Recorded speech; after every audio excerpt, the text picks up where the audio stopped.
एक टीम जो 2023 में वनडे वर्ल्ड कप में बिना हारे फाइनल तक पहुंची और रनर अप रही, वो टीम जिसने 2024 में T20 वर्ल्ड कप जीता, वो टीम जिसने 2025 में चैंपियंस ट्रॉफी जीती, वो टीम जिसने 2025 में ही एशिया कप जीता, वो टीम जो 2021 और 2023 में वर्ल्ड टेस्ट चैंपियनशिप की रनर अप रही, यानी दुनिया की दूसरे नंबर की टीम जिसे ऑस्ट्रेलिया के मुकाबले की टीम माना जाता था। फिर अचानक ऐसा क्या हुआ कि उसे अपने क्रिकेट इतिहास की सबसे बड़ी हार का सामना करना पड़ा, वो भी अपने ही देश में। आज हम भारतीय पुरुष क्रिकेट टीम की उस कमजोर होती सत्ता की बात करेंगे जिस पर गंभीर सवाल उठ रहे हैं। और ये गंभीर सवाल आज इसलिए इतने तीखे हैं क्योंकि दक्षिण अफ्रीका की क्रिकेट टीम ने भारत को गुवाहाटी मैच में 408 रनों से हरा दिया। भारत दक्षिण अफ्रीका से सीरीज 2-0 से हार गया।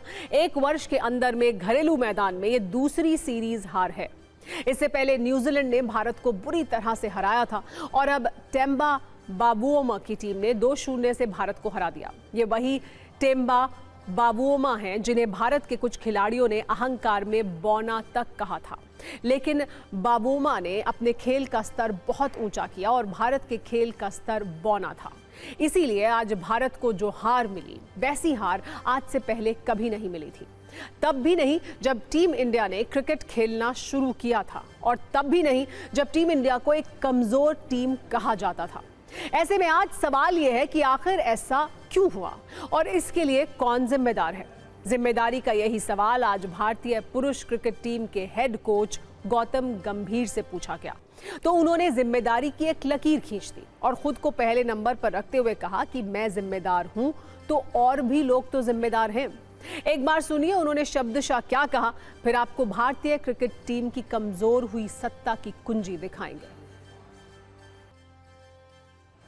दरअसल टीम इंडिया की हार से सबसे ज्यादा सवाल गौतम गंभीर और उनके फैसलों पर उठे हैं। दरअसल गौतम गंभीर जब से कोच बनाए गए हैं तब से 3 समस्याएं दिखी हैं। पहली समस्या, लिमिटेड ओवर के खेल में सफलता हासिल कर चुके थे लेकिन टेस्ट क्रिकेट चुनौती था।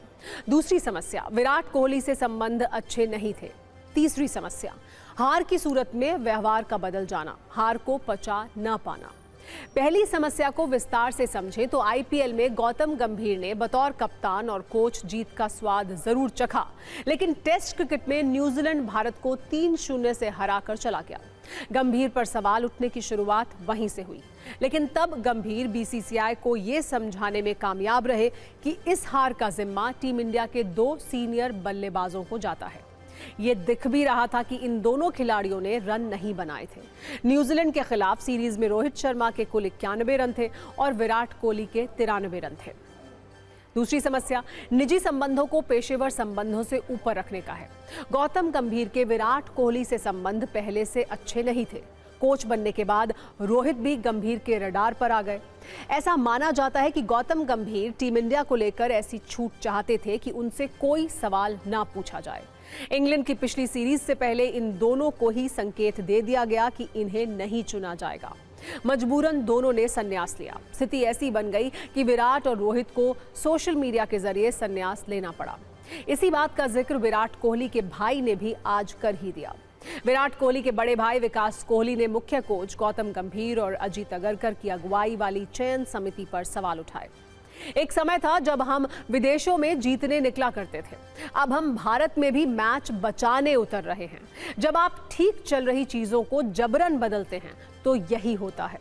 एक दूसरे पोस्ट में विकास ने बड़ा दावा किया कि रोहित और कोहली ने टेस्ट क्रिकेट नहीं छोड़ा, उन्हें हटाया गया।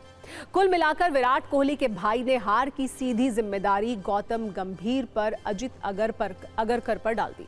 हालांकि बाद में उन्होंने अपना सोशल मीडिया पोस्ट डिलीट कर दिया, लेकिन सोशल मीडिया पर कोई बात जो लिखी जाती है वो डिलीट नहीं होती है, वायरल होकर अमर हो जाती है, और इसके साथ भी यही हुआ है। अब इस पर ज्यादा चर्चा हो रही है।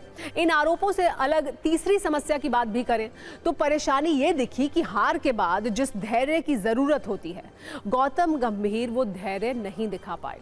नतीजा, अचानक भारतीय टेस्ट टीम की दशा और दिशा ही बदल गई और वो टेस्ट क्रिकेट में पाकिस्तान से भी नीचे चली गई। इसे परफॉर्मेंस का पाताल लोक कहा जाएगा।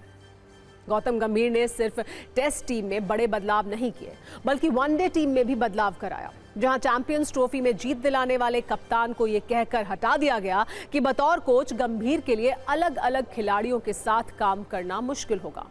यहां भी शुभमन गिल को कप्तान बना दिया गया, क्योंकि वो गंभीर के फैसलों पर सवाल नहीं करते। गंभीर ने टी20 टीम में भी शुभमन गिल को जगह दिला दी, जो शुभमन गिल टी20 वर्ल्ड कप जीतने वाली टीम का हिस्सा तक नहीं थे। उन्हें 1 वर्ष से भी ज्यादा समय से टी20 से बाहर रखा गया था, लेकिन अब वो टी20 में भी बतौर उप कप्तान शामिल हैं। कुल मिलाकर तीनों ही फॉर्मेट में गौतम गंभीर टीम के डिजाइनर बन गए और मनचाहे खिलाड़ियों का कनेक्शन टीम से काट दिया और टीम ऐसी बनाई जिसमें वो बिग बॉस की भूमिका में नजर आने लगे। वो जो कहेंगे उसे कोई काट नहीं सकता है। अगर आंकड़ों से गौतम गंभीर के कोच वाले कार्यकाल को देखें तो भारत में कुल 9 टेस्ट मैच खेले गए। इसमें से 5 में हार मिली है। सिर्फ बांग्लादेश और वेस्ट इंडीज जैसी कमजोर टीमों से ही भारत जीता है। इसमें सबसे शर्मनाक बात यह है कि न्यूजीलैंड और दक्षिण अफ्रीका ने भारत का क्लीन स्वीप कर दिया। 1 साल पहले तक घर में अपराजय माने जाने वाली भारतीय टीम इस समय घरेलू मैदान पर दुनिया की सबसे कमजोर टीमों में शामिल हो गई है। पिछले 13 महीने में पाकिस्तान ने भी भारत से बेहतर खेल दिखलाया है। इस अंतराल में घर में भारत से ज्यादा मैच सिर्फ जिम्बाब्वे की टीम ही हारी है। इन लगातार हार के बाद सवाल सिर्फ गौतम गंभीर के आचरण पर नहीं है, बल्कि उनकी रणनीति पर भी गंभीर प्रश्न चिन्ह है। कोलकाता में ट्रेनिंग ट्रैक लेकर फंसे तो गुवाहाटी में फ्लैट विकेट लिया, लेकिन यहां भी काम नहीं बना, क्योंकि खिलाड़ी असुरक्षित हैं। जिस नंबर 3 की बैटिंग पोजीशन पर कभी राहुल द्रविड़ खेलते थे, वहां वॉशिंगटन सुंदर को खिलाया गया। अगले ही टेस्ट मैच में उनको 8 नंबर पर भेज दिया गया। रवि शास्त्री समेत कई दिग्गजों ने इसकी आलोचना की। साई सुदर्शन को नंबर 3 पर लगातार खिलाने का फैसला हुआ था। गंभीर ने पहले टेस्ट मैच में उन्हें ड्रॉप ही कर दिया। दूसरे में खिलाया तो वो परफॉर्म नहीं कर पाए। पूरी सीरीज में जरूरत से ज्यादा ऑलराउंडर खिलाए गए। स्पेशलिस्ट बल्लेबाजों की कमी साफ तौर पर दिखी। गंभीर पर अनिल कुंबले और कैफ ने साफ तौर पर कहा कि खिलाड़ी असुरक्षित महसूस कर रहे हैं। खिलाड़ियों को अपने रोल को लेकर क्लैरिटी ही नहीं है। वैसे गौतम गंभीर कहा करते हैं कि उन्हें सबसे सफल कोच नहीं, बल्कि सबसे निडर कोच बनना है। निडर कोच बनने की कोशिश में वो भारतीय क्रिकेट टीम को 30-35 साल पीछे लेकर चले गए, जहां टीम घर में भी हारती थी और बाहर भी। गौतम गंभीर ने कहा कि हाई रिस्क हाई रिवॉर्ड, लेकिन ये अप्रोच सिर्फ बयान में ही दिखी।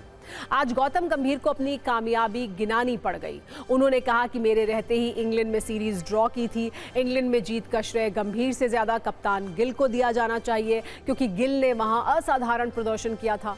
उन्होंने 5 टेस्ट मैच की सीरीज में 4 शतक लगाए थे और 754 रन बनाए थे।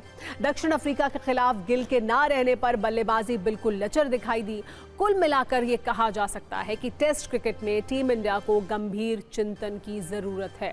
टीम इंडिया के हेड कोच गौतम गंभीर को यह समझना होगा कि हार के बाद कोई हार नहीं पहनता, बल्कि हिसाब लेता है। वो सिर्फ भारतीय टीम की जीत के मैनेजर नहीं हैं। पुरानी कहावत है कि समस्या को समझ लेने से आधी समस्या खत्म हो जाती है। लेकिन गौतम गंभीर टेस्ट क्रिकेट टीम की समस्या को समझने से ज्यादा आंकड़ों की अंगूठियां दिखा रहे हैं, जिनकी उंगलियों में फंसने की आशंका ज्यादा है।